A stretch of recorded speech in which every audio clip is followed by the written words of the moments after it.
کامیاب ہونے والے مومنین کی ایک نشانی اللہ سبحانہ تعالیٰ نے قرآن مقدس میں ارشاد فرمایا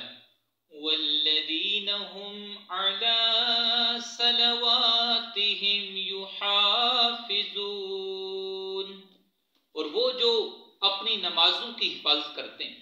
یعنی کامیابی حاصل کرنے والے وہ مومن ہیں جو اپنی نمازوں کی خوب حفاظت کرتے ہیں اور نمازوں کو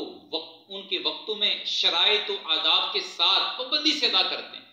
اور فرائض و واجبات اور سنن و نوافل سے ان کی حفاظت کرتے ہیں۔ اس سے معلوم ہوا کہ نماز بڑی عظیم الشان عبادت ہے اور دین میں اس کی بہت زیادہ اہمیت ہے، لہٰذا ہر مسلمان کو چاہیے کہ وہ پانچوں نمازیں پابندی کے ساتھ ان کے تمام حقوق کی رعایت کرتے ہوئے ادا کرے۔ اللہ پاک ہم سب کو پکا نمازی اور سچا عاشق رسول بنا۔